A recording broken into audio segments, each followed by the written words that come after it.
तो गाइज आज मेरे पास है ये एक इमरजेंसी लाइट जिसमें आप देख सकते हैं ना ही कोई चार्जिंग पिन है, ना ही कोई चार्जिंग सॉकेट है और ना ही कोई चार्जिंग मॉड्यूल है। क्योंकि आपके इन्वर्टर का बैटरी खत्म हो सकता है, आपके फोन का बैटरी खत्म हो सकता है, आपके जियो का वैलिडिटी खत्म हो सकता है, आपके एयरटेल का वैलिडिटी खत्म हो सकता है, लेकिन इसका जो चार्ज है वो खत्म होने वाला नहीं है। जी हाँ दोस्तों, इसका जो चार्ज है वो 1 महीने तक चलेगा। जी हाँ दोस्तों, आपने सही सुने, पूरे 30 दिन इसका जो चार्ज है वो टिकने वाला है। क्योंकि आप एक सिंपल चीज बताइए दोस्तों, आपको हम एक बल्ब देंगे, स्विच देंगे और एक बैटरी देंगे, आप उसको कैसे कनेक्ट कीजिएगा? सिंपल है, आप बल्ब को बैटरी के साथ ऐसे ही कनेक्ट कीजिएगा जैसे स्विच ऑन ऑफ करते ही बल्ब भी ऑन ऑफ होने लगे। ठीक है, तो आप ऐसे ही कनेक्ट कीजिएगा। ये तो है कॉमन आदमी का दिमाग, लेकिन हम तो हैं भारत के जुगाड़ू इंजीनियर, हम कुछ हट के सोचते हैं। हम बैटरी को बल्ब के साथ ऐसे कनेक्ट करेंगे जिससे वोल्टेज तो सेम ही रहे, लेकिन जो करंट कंजप्शन वो कम हो जाए, ताकि ओवरऑल कंजप्शन कम हो जाए और हम लोग का जो बल्ब है, हम लोग का जो बैटरी है वो 1 महीने तक लास्टिंग करे। ठीक है, गौर कीजिएगा दोस्तों, हम वोल्टेज का बात बिल्कुल नहीं कर रहे हैं, क्योंकि वोल्टेज अगर घटाने जाएंगे तो बल्ब जलेगा ही नहीं।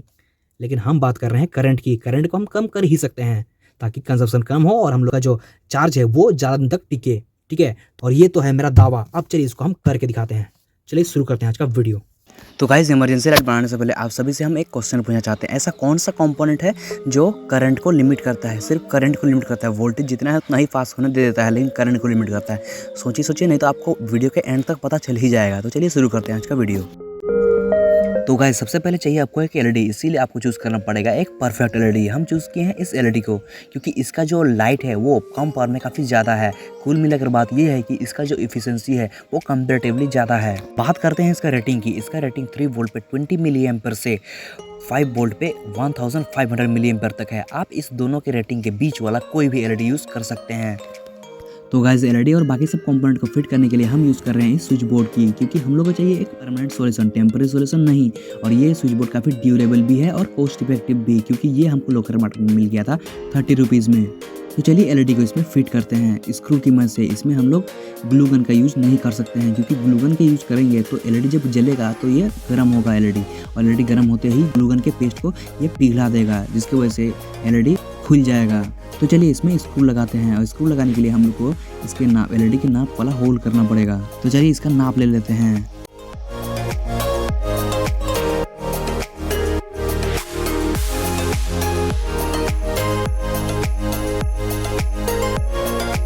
और ये देखिए, स्क्रू के लिए 2 होल हो चुके हैं। अब चलिए इसमें एलईडी को लगाते हैं।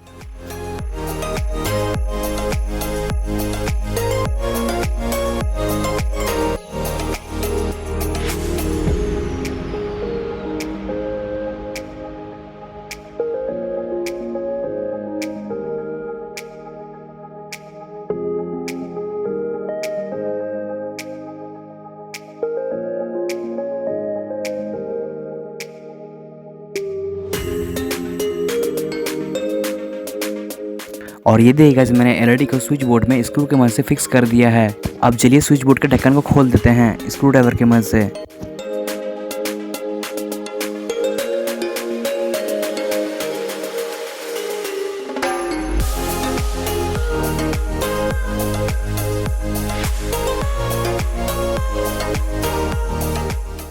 और ये देखिए, ढक्कन भी खुल चुका है। अब चलिए इस स्विच को स्विच बोर्ड में फिक्स करते हैं।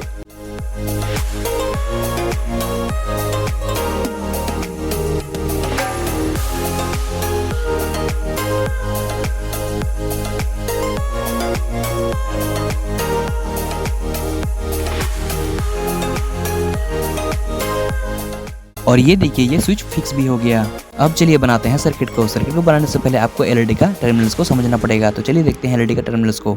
ये देखिए, ये है एलईडी का पॉजिटिव टर्मिनल और ये है एलईडी का नेगेटिव टर्मिनल, और उसके ऑपोजिट साइड ये है इसका पॉजिटिव टर्मिनल और ये है इसका नेगेटिव टर्मिनल। मतलब दोनों ही साइड, इस साइड का पॉजिटिव नेगेटिव और उस साइड का पॉजिटिव नेगेटिव, दोनों ही कॉमन है।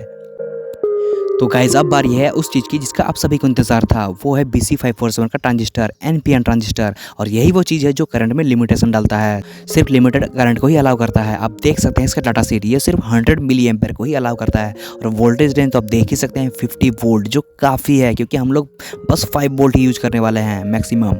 अब चलिए इसको कनेक्ट करते हैं, और टेंशन मत लीजिए, हम इसका सर्किट डायग्राम आपको दे देंगे और इसका प्रॉपर एक्सप्लेनेशन भी देंगे कि ये BC547 का ट्रांजिस्टर कैसे काम करता है और ये सर्किट कैसे काम करता है। पूरा का पूरा एक्सप्लेनेशन आपको हम दे देंगे।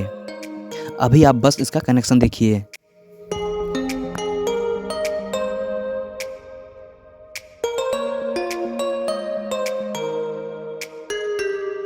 सबसे पहले ट्रांजिस्टर के एमिटर पिन को एलईडी के नेगेटिव टर्मिनल के साथ कनेक्ट कर देना है। अब ज़रूरत है आपको एक रजिस्टर की और इसका वैल्यू हम स्क्रीन में शो कर रहे होंगे और इसको कनेक्ट करना है एलईडी के पॉजिटिव टर्मिनल के साथ कुछ इस तरीके से। अब चलिए रजिस्टर को मोड़ देते हैं अपनी सुविधा के हिसाब से। अब हमें ज़रूरत होगा कुछ कनेक्टिंग वायर्स की, जिसमें से ये रेड वायर एलईडी के पॉजिटिव टर्मिनल के साथ डायरेक्टली कनेक्ट हो जाएगा कुछ इस तरीके से। ये दूसरा जो वायर है ये रजिस्टर के साथ कनेक्ट होगा,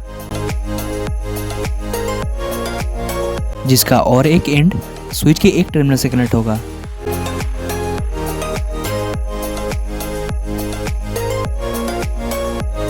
कुछ इस तरीके से। अब स्विच का जो दूसरा टर्मिनल है वो ट्रांजिस्टर के बेस पिन के साथ कनेक्ट होगा, तो चलिए इसको कनेक्ट कर देते हैं।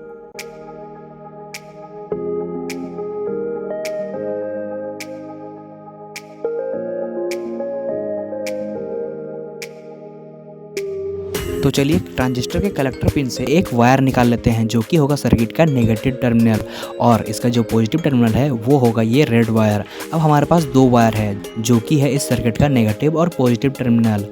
अब चलिए इसको एक बैटरी के साथ कनेक्ट कर लेते हैं। हम यूज़ कर रहे हैं इस फ़ोन के बैटरी का और इस बैटरी का कैपेसिटी है 2500 मिली एम्पेयर, जिसमें आप देख सकते हैं एक बाय डिफ़ॉल्ट BMS भी दिया हुआ है। और BMS के कई सारे काम होते हैं, उसमें से एक काम है बैटरी को डिस्चार्ज होने से बचाना और इसीलिए हम एक मोबाइल फ़ोन के बैटरी का यूज कर रहे हैं, वरना हम एक सिलेंड्रिकल बैटरी का भी यूज कर सकते थे। अब चलिए सर्किट के नेगेटिव टर्मिनल को बैटरी के नेगेटिव टर्मिनल के साथ और सर्किट के पॉजिटिव टर्मिनल को बैटरी के पॉजिटिव टर्मिनल के साथ कनेक्ट कर देते हैं। तो चलिए गाइस आपको समझाने की कोशिश करते हैं कि ये जो पूरा का पूरा सर्किट है ये कैसे काम कर रहा है। तो उससे पहले आपको समझना पड़ेगा ट्रांजिस्टर कैसे काम करता है। ट्रांजिस्टर के दो काम होते हैं, सबसे पहला काम होता है एम्पलीफिकेशन और दूसरा काम होता है स्विचिंग। और हम लोग इस ट्रांजिस्टर को इस सर्किट में एज अ स्विच यूज़ करने वाले हैं। ट्रांजिस्टर के 3 टर्मिनल होते हैं, सबसे पहला होता है कलेक्टर, फिर बेस, फिर एमिटर। और इन तीनों में से जो तो दो टर्मिनल है कलेक्टर और एमिटर, ये हैं स्विच के 2 टर्मिनल जैसा बिहेव करते हैं। यानी ये कलेक्टर और एमिटर ये 2 टर्मिनल स्विच के टर्मिनल जैसे बिहेव करते हैं। और ये स्विच कब ऑन होगा, जब इसको इसके बेस पिन में यानी इसके बीच वाले टर्मिनल में हल्का सा पॉजिटिव चार्ज मिलेगा। और ये हल्का सा पॉजिटिव चार्ज कहाँ मिलेगा, जब हम लोग बैटरी के पॉजिटिव टर्मिनल में एक रजिस्टर लगा देते हैं और उस रजिस्टर के थ्रू अगर हम लोग पॉजिटिव चार्ज लेते हैं तो वही होगा हम लोग के लिए हल्का सा पॉजिटिव चार्ज। और आप देख सकते हैं वही चीज़ हम इसमें किए हैं। आप देख सकते हैं हम बैटरी के पॉजिटिव टर्मिनल को डायरेक्टली एलईडी में पहुंचा दिए हैं और वो डायरेक्टली पॉजिटिव चार्ज हम एक रजिस्टर के थ्रू आप देख सकते हैं स्विच में पहुंचाए हैं। और ये स्विच जैसे ही हम ऑन करते हैं ये जो हल्का सा पॉजिटिव चार्ज है ये डायरेक्टली इस वायर के थ्रू ट्रांजिस्टर के बेस पिन में पहुंच जाएगा। और जैसे ही ट्रांजिस्टर के बेस पिन में पहुंच जाएगा कलेक्टर और एमिटर पिन है ये दोनों शॉर्ट हो जाएंगे और ये जो हम बैटरी से negative terminal directly collector pin में दिए हैं वो एमिटर पिन में पहुंच जाएगा। और जैसे ही एमिटर पिन में पहुंचा एलईडी को नेगेटिव टर्मिनल मिल जाएगा और एलईडी को जैसे ही नेगेटिव टर्मिनल मिल गया ये एलईडी ग्लो हो जाएगा। आप देख सकते हैं स्विच ऑन करते ही ये एलईडी ग्लो हो गया। तो चलिए गाइस अब बारी है मेरे दावे की। हम आपको प्रूव करके दिखाएंगे कि ये इमरजेंसी लाइट 1 महीना कैसे चलेगा। तो चलिए इस चीज़ को प्रूव करने के लिए चाहिए हमको सहारा एक मल्टीमीटर का। तो चलिए मल्टीमीटर को लाते हैं और ये रहा वो मल्टीमीटर। अब चलिए इसका सिलेक्टर स्विच को 10 एम्पेयर पे सिलेक्ट कर लेते हैं यानी करंट पे सिलेक्ट कर लेते हैं और इसका जो प्रॉब है उसको भी 10 एम्पेयर करंट पे सिलेक्ट कर लेते हैं। तो चलिए गाइस अब देखते हैं कि ये विदाउट एनी सर्किट अगर हम इस सर्किट को नहीं बनाते और डायरेक्ट स्विच से कनेक्ट करते हैं तो ये कितना एम्पेयर खाता। तो चलिए मल्टीमीटर के रीडिंग पर ध्यान देते हैं और आप देख सकते हैं गाइस ये मल्टीमीटर का जो रीडिंग करंट रीडिंग आ रहा है वो आ रहा है 1.09 या फिर 1.10 हम लोग बोल सकते हैं अप्रोक्स, या फिर 1 एम्पेयर ही मान के चलते हैं। इसका मतलब ये है कि ये 1000 मिली एम्पेयर कंज्यूम कर रहा है और हम लोग का जो बैटरी कैपेसिटी है वो है 2500 मिली एम्पेयर पर आवर का, यानी 2 घंटा 30 मिनट में ये हमारे बैटरी को फुल्ली कंज्यूम कर देगा। अब चलिए देखते हैं विथ सर्किट ये कितना करंट को कंज्यूम होने से बचा सकता है। तो चलिए फिर से एक बार ध्यान देते हैं मल्टीमीटर के रीडिंग पे और आप देख सकते हैं गाइस इसका जो रीडिंग है वो 00 आ रहा है। इसका मतलब यही है कि इसका जो करंट है वो 1 एम्पेयर से कम है। तो चलिए अब हमारे प्रोब को मिली एम्पेयर में कनेक्ट कर देते हैं और हमारे सिलेक्टर स्विच को 200 मिली एम्पेयर पे सिलेक्ट कर देते हैं और देखते हैं इसका रीडिंग कितना आता है। तो चलिए फिर से एक बार ध्यान देते हैं मल्टीमीटर के रीडिंग पे। अब देख सकते हैं गाइस इसका जो रीडिंग है वो 9.7 या फिर लगभग 10 मिली एम्पर यानी 10 मिली एम्पर हम लोग समझ सकते हैं अप्रोक्स।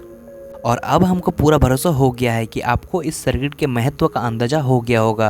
पहले इस सर्किट के बिना यही एलईडी 1000 मिली एम्पेयर कंज्यूम कर रहा था, वही एलईडी अब जलने के लिए सिर्फ 10 मिली एम्पेयर कंज्यूम कर रहा है। आपको और अच्छा से समझाने की कोशिश करते हैं एक उदाहरण के मदद से। बिना सर्किट के पहले इसी बैटरी से सिर्फ 2 बत्ती जल सकती थी, लेकिन अब इस सर्किट की मदद से इसी बैटरी से लगभग 150 बत्ती जल सकती है। तो है ना ये सर्किट खास।